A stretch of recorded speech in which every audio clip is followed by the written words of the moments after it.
الحمد لله وكفى والسلام على عباده الذين اصطفى أما بعد فأعوذ بالله من الشيطان الرجيم بسم الله الرحمن الرحيم ثاني اثنين إذ هما في الغار إذ يقول لصاحبه لا تحزن إن الله معنا صدق الله العظيم۔ یہ جمادی الاخر کا مہینہ ہے اور اس مہینے کی 22 تاریخ کو سیدنا صدیق اکبر رضی اللہ تعالیٰ عنہ کی وفات ہوئی تھی۔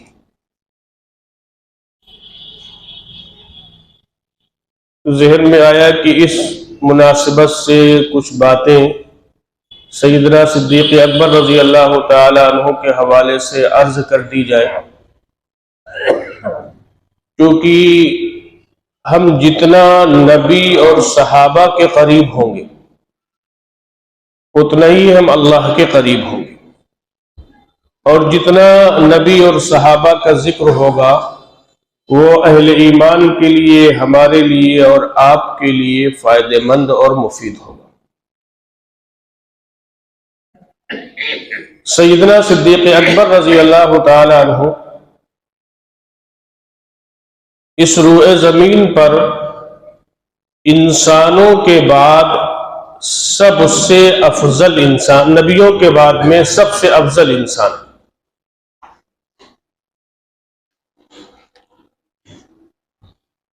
اور آپ کا اصل نام تھا عبداللہ، اور ابو بکر یہ آپ کی کنیت صفاتی تھی، اور آپ کا لقب جو ہے وہ صدیق اور عتیق تھا۔ چنانچہ ابو بکر صدیق رضی اللہ تعالیٰ عنہ کے حوالے سے ایک واقعہ لکھا ہے مفسرین نے، محدثین نے، تاریخ والوں نے، کہ چونکہ آپ بڑے تاجر تھے تو حضور علیہ السلام کی نبوت سے پہلے آپ یمن تشریف لے گئے بغرض تجارت، اور وہاں جب اپنے کام سے آپ فارغ ہوئے تو آپ کے ذہن میں یہ خیال آیا کہ فلاں جگہ پر ایک عیسائی عالم ہے تو جا کر ان سے ہم ملاقات کر لیں۔ سیدنا صدیق اکبر رضی اللہ تعالیٰ عنہ جب اس عیسائی عالم کی خدمت میں پہنچے، گفتگو شروع ہوئی تو وہ عیسائی عالم بار بار ابو بکر صدیق رضی اللہ تعالیٰ عنہ کے چہرے کی طرف دیکھ رہے تھے،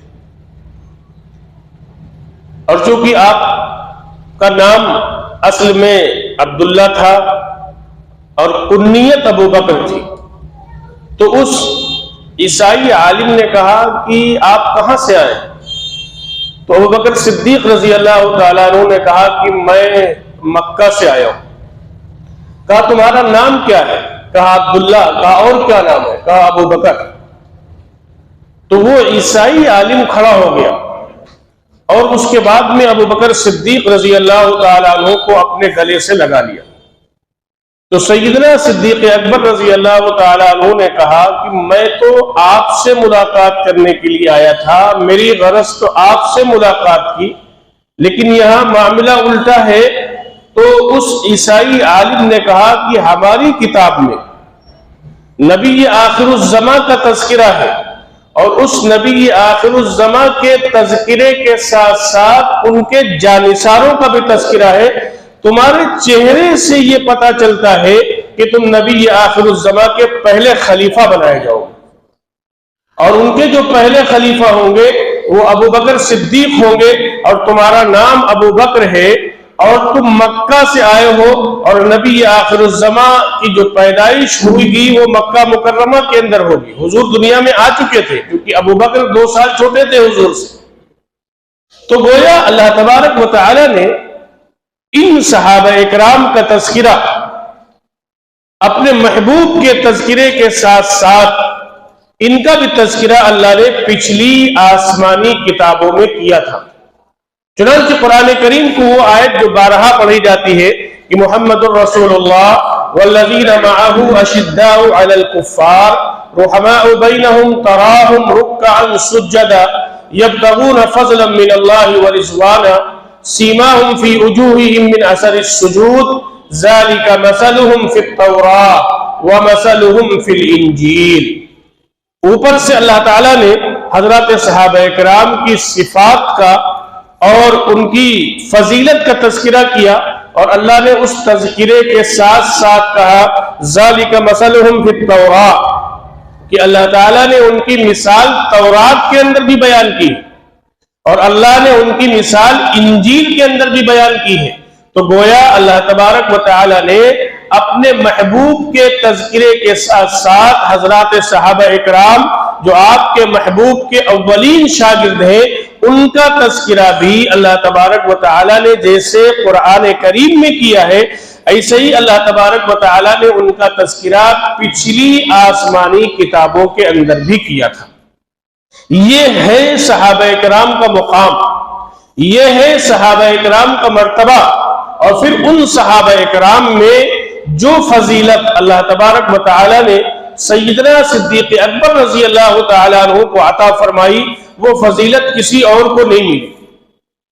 سب سے پہلے ہجرت سے پہلے سب سے پہلے حضور پر اپنا پورا مال خرچ کرنے والے اگر صحابی کوئی ہیں تو وہ سیدنا صدیق اکبر رضی اللہ تعالیٰ عنہ۔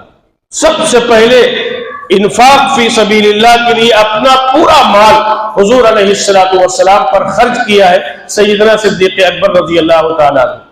حضور خود فرماتے ہیں کہ جب میں نے حضرت علی پر اسلام کو پیش کیا تھا، بچوں میں حضرت علی ایمان لائے تھے پہلے، تو حضرت علی نے کہا تھا کہ ہم مشورہ کریں گے، لیکن حضور فرماتے ہیں کہ جب میں نے صدیق اکبر پر غار حرا میں اللہ تبارک و تعالیٰ نے آپ کو نبوت کی دولت سے سرفراز فرمایا تھا اور آپ نے اسلام کو مردوں میں سب سے پہلے ابو بکر صدیق رضی اللہ تعالیٰ عنہ پر پیش کیا، تو حضور فرماتے ہیں کہ ابو بکر آگے پیچھے نہیں ہوئے، بلکہ اسی وقت ابو بکر صدیق رضی اللہ تعالیٰ عنہ اسلام لے آئے اور ایمان میں داخل ہوئے اور کلمہ پڑھ کر مسلمان ہو گئے۔ یعنی ہر چیز میں جو آگے بڑھنے والا ہے وہ ہے ذات ابو بکر صدیق رضی اللہ تعالیٰ عنہ۔ اسلام لانے والے میں سب سے آگے، اللہ کے رضا، نبی کی رضا کے لیے مال خرچ کرنے والے سب سے آگے، ہجرت میں سب سے پہلے نبی کے ساتھ جانے والے ابو بکر صدیق سب سے آگے، اور حضور کے ساتھ قبر میں حضور کے بعد سب سے پہلے جانے والے صحابی ابو بکر صدیق، اور حضور کے دنیا میں تشریف لے جانے کے بعد میں آپ کے جو خلیفہ بنے وہ سب سے پہلے ابو بکر صدیق۔ تو بڑھنے والا، نیکیوں میں آگے سبقت لے جانے والے وہ سیدنا صدیق اکبر رضی اللہ تعالیٰ عنہ۔ ہجرت کا وہ سفر جس میں آپ علیہ السلام نے حضرت ابو بکر صدیق رضی اللہ تعالیٰ عنہ کو بتلایا تھا کہ ہمیں ہجرت کا حکم ہو چکا ہے اور ہمیں ہجرت کرنا ہے، اس کی تیاری کر لی جائے۔ دوپہر میں آ کر حضور صلی اللہ علیہ وسلم نے یہ باتیں بتلا دی تھی اور ابو بکر صدیق رضی اللہ تعالیٰ عنہ نے اس کی تیاری کر لی تھی، 2 اونٹنی وغیرہ اور سامان۔ حضور علیہ السلام رات کے وقت سیدنا صدیق اکبر رضی اللہ تعالیٰ عنہ کے گھر تشریف لائے، تو جیسے ہی حضور تشریف لائے صدیق اکبر رضی اللہ تعالیٰ عنہ فوراً باہر آ گئے۔ تو حضور نے فرمایا کہ ابو بکر تم سوئے نہیں؟ کہا نہیں، کیونکہ آپ نے بتلا دیا تھا کہ ہجرت کرنا ہے، اگر میں سو جاتا اور آپ تشریف لاتے تو اتنی دیر آپ کو رکنا پڑتا جتنی دیر میں اٹھتا، تو یہ مجھے گوارا نہیں تھا، اس لیے میں سویا نہیں۔ اور پھر حضور اندر تشریف لے گئے، سامان دیکھا، اس کے بعد میں کچھ سامان کے باندھنے کی بات آئی تو گھر میں کوئی سامان نہیں تھا۔ حضرت اسما رضی اللہ تعالیٰ عنہ جو ابوبکر صدیق رضی اللہ تعالیٰ عنہ کی چھوٹی صاحبزادی تھی، انہوں نے اپنا دوپٹہ پیش کیا، حضور نے اس کو آدھا پھاڑا، آدھا وہ اوڑھ لیا اور آدھے سے سامان باندھ لیا۔ بڑے تاجر تھے صدیق اکبر رضی اللہ تعالیٰ عنہ۔ اسلام لانے سے پہلے آپ کے گھر میں جتنا اثاثہ، جتنا پیسہ تھا، وہ سب حضور صلی اللہ علیہ وسلم کے ساتھ جب سفر ہجرت پر جا رہے تو سب کچھ لے کر جا رہے۔ گھر میں تو بچیاں ہیں، گھر میں تو اہلیہ ہے، کچھ چھوڑ سکتے تھے، لیکن صدیق اکبر رضی اللہ تعالیٰ عنہ کو محبت کس سے تھی؟ آقا صلی اللہ علیہ وسلم سے بے پناہ محبت تھی۔ سب کچھ لے کر چلے گئے۔ آپ کے والد ابو قحافہ جو بعد میں ایمان لے آئے تھے، وہ گھر تشریف لائے۔ ان کو پتا چلا کہ ابو بکر سفر پہ کہیں گئے ہیں، تو اپنی پوتیوں سے کہا کچھ چھوڑ گئے تمہارے لیے؟ تو یہ گھرانہ کیسا دین و اسلام کے لیے اور نبی صلی اللہ علیہ وسلم کے لیے کیسا قربان تھا۔ حضرت اسما فرماتی ہیں کہ اللہ کی قسم ہمارے گھر میں 1 روپیہ بھی نہیں تھا، لیکن اس زمانے میں جو درہم و دینار چلتے تھے تو کچھ چھوٹے چھوٹے پتھر کنکریاں حضرت اسما رضی اللہ تعالیٰ عنہ نے اکٹھا کی اور ان کو کپڑے کے اندر لپیٹ لیا اور اپنے دادا جو نابینا تھے ان کا ہاتھ اوپر رکھا کہ دیکھو والد صاحب گئے ہیں لیکن کچھ چھوڑ کر گئے۔ یہ وقت تھا کہ وہ بیٹیاں شکایت کرتی دادا سے کہ ابا بھی چلے گئے، اپنی جدائی کا صدمہ بھی دیا اور ہمارے واسطے کچھ چھوڑا نہیں، لیکن کیسا وہ گھر قربان تھا اسلام کے لیے، اور کیسا وہ گھر قربان تھا نبی صلی اللہ علیہ وسلم کے لیے کہ بجائے شکوہ کرنے کے، بجائے شکایت کرنے کے، دادا کو تسلی دے رہی ہیں کہ دیکھو گھر میں کچھ چھوڑ کے گئے۔ حضرت اسما فرماتی ہیں خدا کی قسم ہمارے گھر میں 1 روپیہ بھی نہیں تھا۔ اگر آپ دیکھیں دنیا کے اندر حضور علیہ السلام کی موجودگی میں جن لوگوں نے حضور صلی اللہ علیہ وسلم پر احسانات کیے تھے،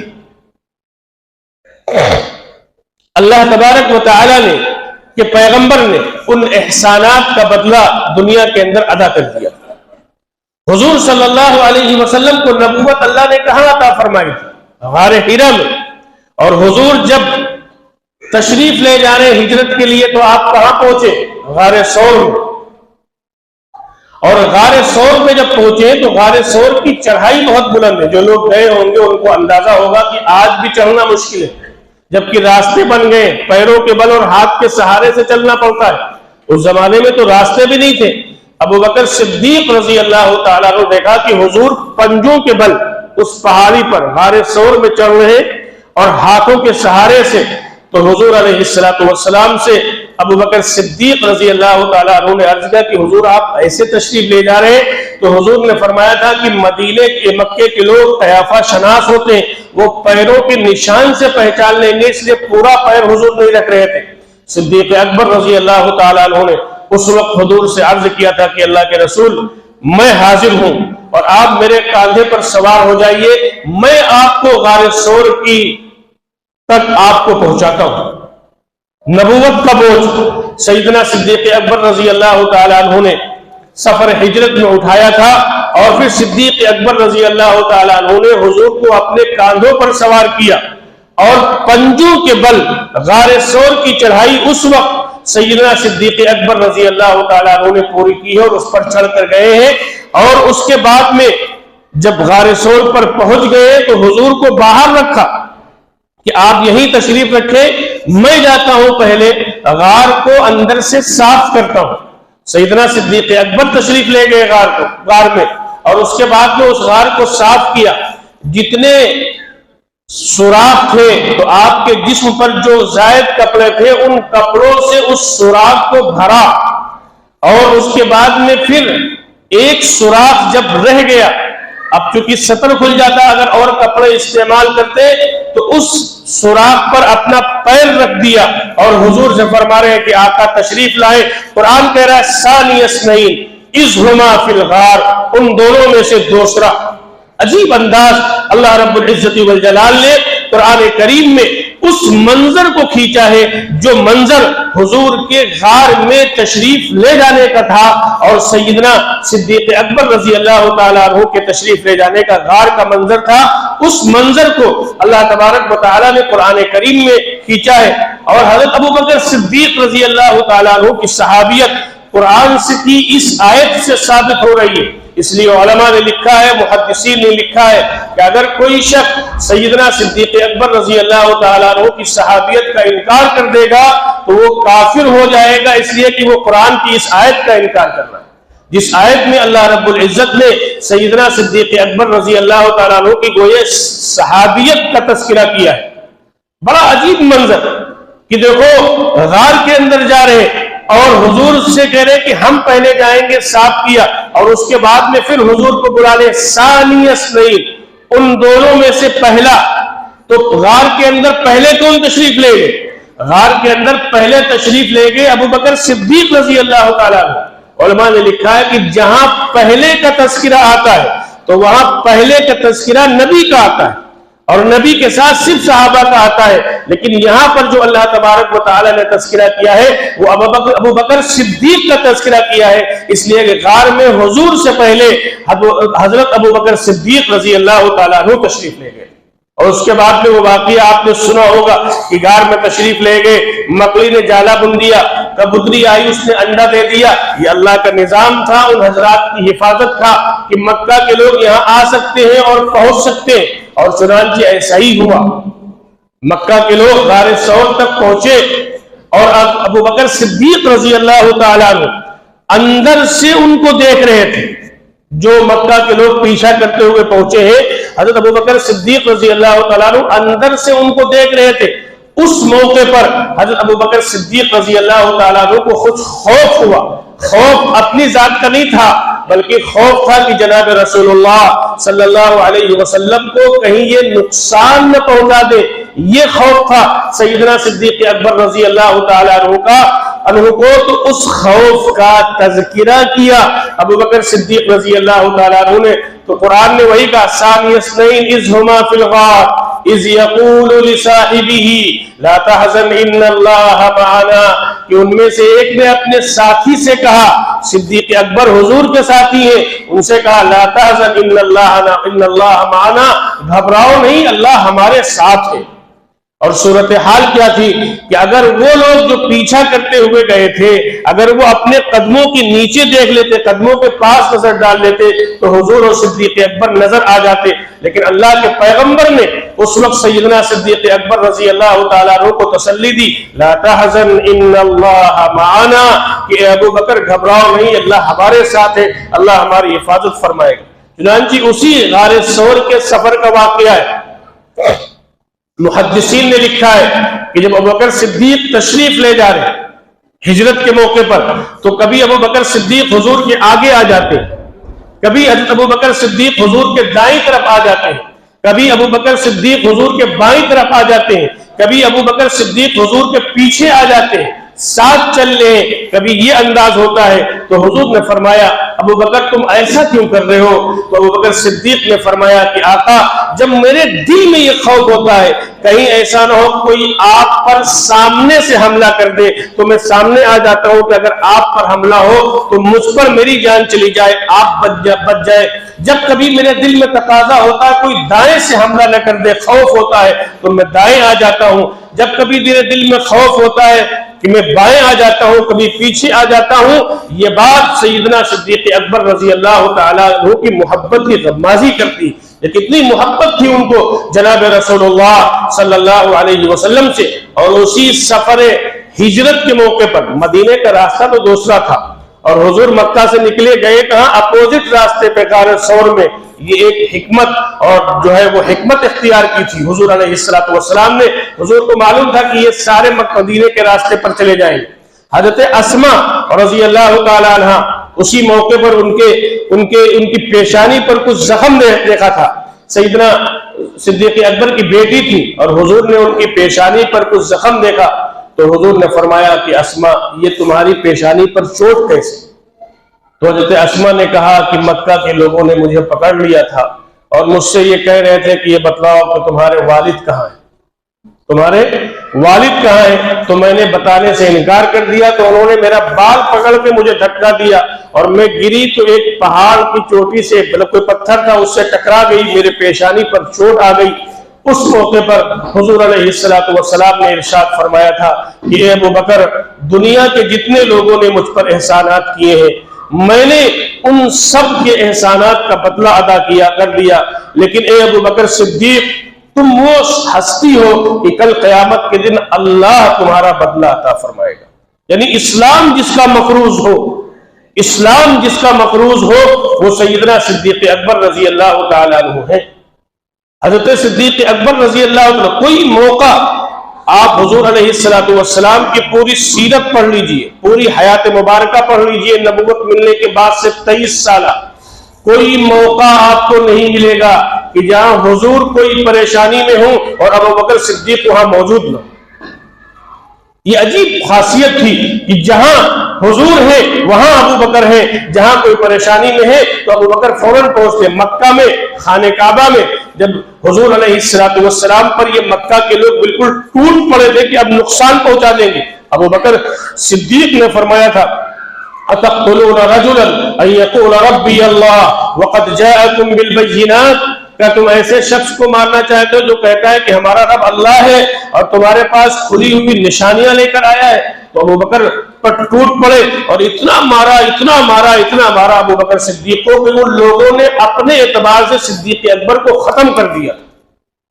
ان کے خاندان کے لوگ اٹھا کر لے کر آئے تھے ابو بکر صدیق رضی اللہ تعالیٰ عنہ کو ان کے گھر میں، اور اس کے بعد میں بے ہوش رہے، پورا گھر اکٹھا، خاندان اکٹھا، اور یہ مشورہ ہو رہا تھا کہ ابو بکر صدیق کا بدلہ لیا جائے گا۔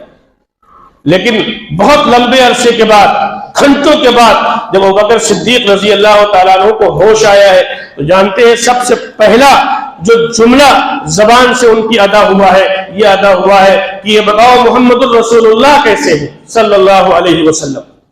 تو جو خاندان کے لوگ موجود تھے وہ ناراض ہو گئے کہ انہی کی وجہ سے یہ حالت ہوئی ہے، اور ہوش میں آنے کے بعد میں خیریت انہی کی پوچھی جا رہی ہے۔ ان کی والدہ نے کچھ کھلانا چاہا، دودھ وغیرہ پلانا چاہا تو منع کر دیا کہ جب تک میں حضور کی زیارت نہیں کر لوں گا اس وقت تک کچھ نہیں کھاؤں گا۔ چنانچہ مخالفت کا بڑا زور تھا، شام ہونے کا انتظار کیا، اور شام ہونے کے بعد میں پھر حضور صلی اللہ علیہ وسلم کو سہاروں کے ساتھ اتنا آپ کو اذیت پہنچائی تھی کہ آپ چل نہیں پا رہے تھے، سہاروں کے ساتھ حضور صلی اللہ علیہ وسلم کے خدمت اقدس میں پیش کیا گیا، اور وہاں پہنچنے کے بعد میں حضور صلی اللہ علیہ وسلم کی خدمت میں جب پہنچے تو حضور صلی اللہ علیہ وسلم نے ابو بکر صدیق رضی اللہ تعالیٰ عنہ کو گلے لگا لیا، اور ابو بکر صدیق نے پوچھا آقا آپ تو خیریت سے ہیں؟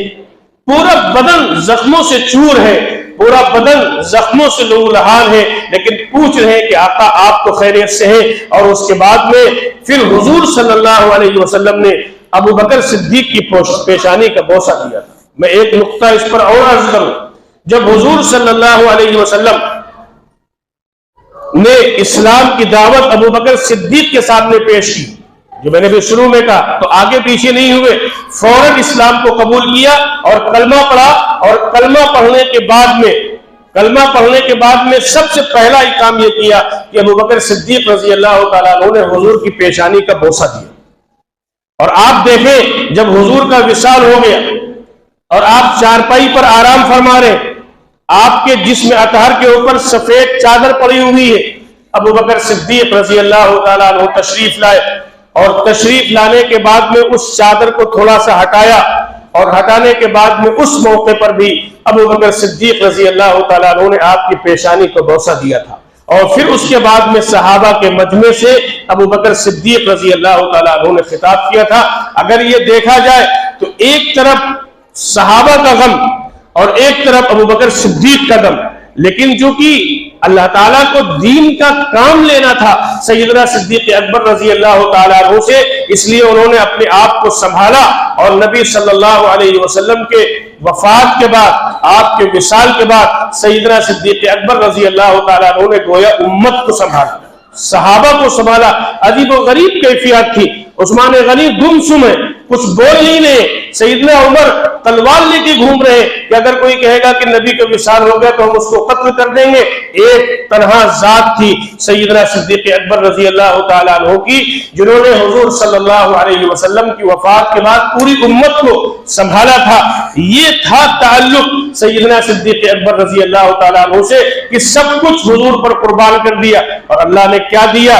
ایمان لانے والوں میں بھی سب سے پہلے، اور نبی صلی اللہ علیہ وسلم کی قبر اطہر میں نبی کے پہلو میں دفن ہونے والے بھی سیدنا صدیق اکبر رضی اللہ تعالیٰ عنہ پہلے کل قیامت کے دن جب اٹھیں گے تو آقا صلی اللہ علیہ وسلم کے ساتھ اٹھیں گے سیدنا صدیق اکبر رضی اللہ تعالیٰ عنہ۔ اگر حضرت ابو بکر صدیق رضی اللہ تعالیٰ عنہ کی فضیلت بیان کی جائے تو میں سمجھتا ہوں بہت لمبا وقت چاہیے، مختصر باتیں اس لیے عرض کر دی جاتی تاکہ ان کی عظمت ہمارے دلوں کے اندر بیٹھے، صحابہ کی عظمت ہمارے دلوں میں بیٹھے، صحابہ کا مقام ہمارے دلوں میں بیٹھے۔ ایک مجمع تھا، ایک مرتبہ صحابہ تشریف فرماتے، حضور علیہ السلام نے فرمایا کہ یہ بتلاؤ تم میں سے آج کون روزے دار ہے؟ ابو بکر صدیق کھڑے ہوئے، آقا آج میرا روزہ ہے۔ مجلس چلتی رہی، حضور علیہ السلام نے فرمایا تم میں سے کون ہے جو آج کسی جنازے میں شریک ہوا ہو؟ ابو بکر صدیق کھڑے ہوئے کہ اللہ کے رسول میں جنازے میں شریک ہوا۔ کچھ دیر بعد حضور نے فرمایا کون ہے جس نے کسی محتاج کو کھانا کھلایا ہو؟ ابو بکر صدیق کھڑے ہوئے، آقا میں نے کھانا کھلایا۔ ایک ہی دن میں حضور نے فرمایا کون ہے جس نے کسی بیمار کی عیادت کی؟ ابو بکر صدیق کھڑے ہوئے کہ آقا میں نے آج بیمار کی عیادت کی۔ حضور نے فرمایا کہ جس کے اندر یہ وصف ہوں گے وہ جنت میں جائے گا۔ ایک موقع پر حضور صلی اللہ علیہ وسلم جنت کا تذکرہ کر رہے تھے، اور جنت کے تذکرے کے ساتھ ساتھ حضور نے فرمایا کہ جنت کے 8 دروازے ہیں۔ کوئی جس نے نماز میں کثرت کی ہوگی وہ نماز کے دروازے سے جائے گا، جس نے روزے میں کثرت کی ہوگی وہ روزے والے دروازے سے جائے گا، جس نے صدقہ خیرات میں کثرت کی ہوگی۔ الگ الگ فضائل بتلا رہے تھے۔ ابو بکر صدیق کھڑے ہو گئے، یا رسول اللہ صلی اللہ علیہ وسلم کوئی ایسا بھی ہے کہ جس کو جنت کے ہر دروازے سے بلایا جائے، جس کو جنت کے ہر دروازے سے آواز لگائی، جس میں کثرت کی ہوگی وہ اس سے جائے گا، لیکن آپ کی امت میں کوئی ہے جس کو جنت مل جائے؟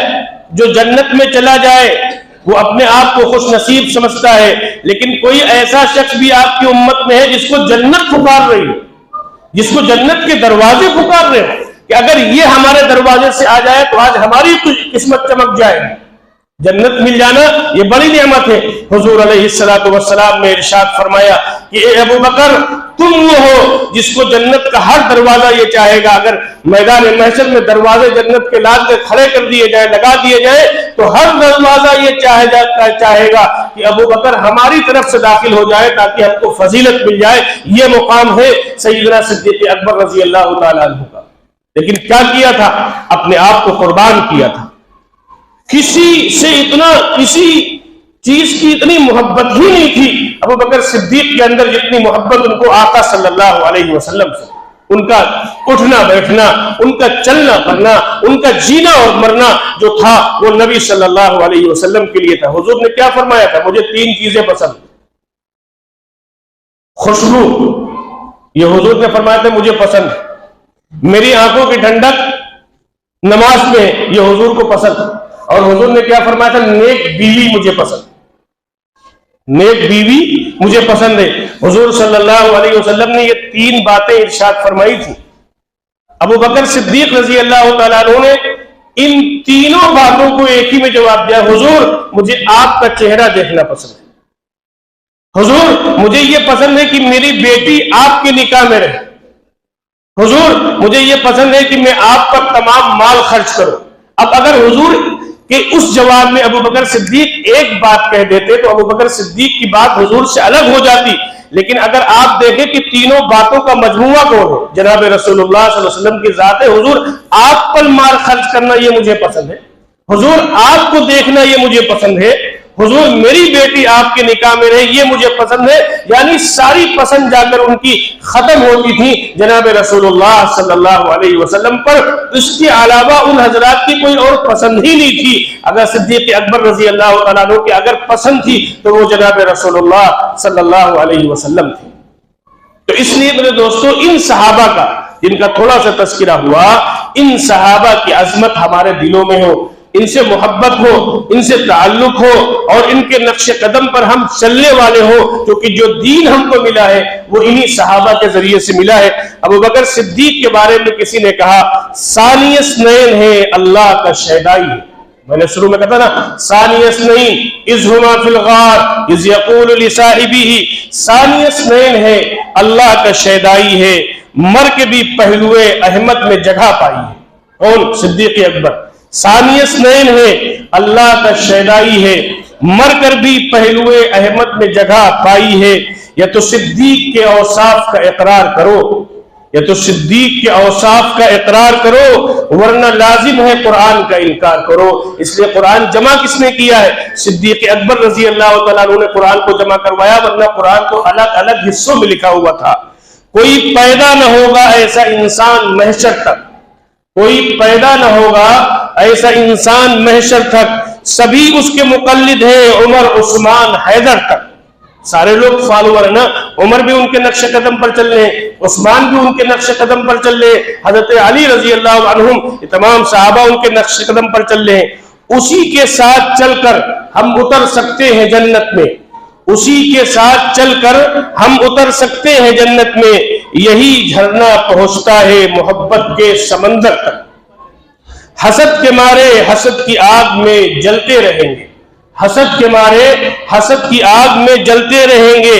اللہ جنہیں اپنے فضل سے نوازے وہ نبی کے پہلو میں سوتے رہیں گے۔ نبی کے پہلو میں کون سو رہے ہیں؟ سیدنا صدیق اکبر سو رہے ہیں۔ نبی کے پہلو میں کون سو رہے ہیں؟ اس کے بعد میں عمر ابن خطاب رضی اللہ تعالیٰ عنہ سو رہے ہیں۔ تو یہ مقام اللہ نے ان حضرات کو دیا ہے۔ سیدنا صدیق اکبر اسلام قبول کر رہے ہیں، اور اسلام قبول کرنے کے بعد میں عثمان بن عفان جو مسلمان ہو رہے ہیں وہ سیدنا صدیق اکبر رضی اللہ تعالیٰ عنہ کی وجہ سے۔ عثمان ابن مظعون مسلمان ہو رہے ہیں صدیق اکبر رضی اللہ تعالیٰ عنہ کے۔ حضرت زبیر رضی اللہ تعالیٰ عنہ مسلمان ہو رہے ہیں سیدنا صدیق اکبر رضی اللہ تعالیٰ عنہ کی وجہ سے۔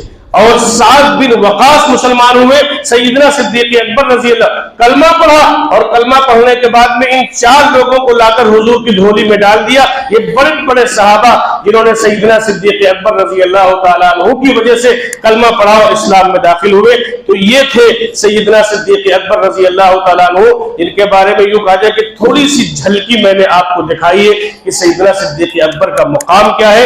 اس لیے صحابہ سے جڑیں گے تو نبی تک پہنچیں گے، اور نبی تک پہنچیں گے تو اللہ تک پہنچ جائیں گے، صحابہ سے کٹیں گے تو نبی سے بھی دور ہو جائیں گے۔ اللہ تعالی ہم سب کے دلوں میں صحابہ کی عظمت کو بیٹھا دے، اور صحابہ کی عظمت کے ساتھ اللہ ہمیں جینا اور مرنا عطا فرمائے۔ وآخر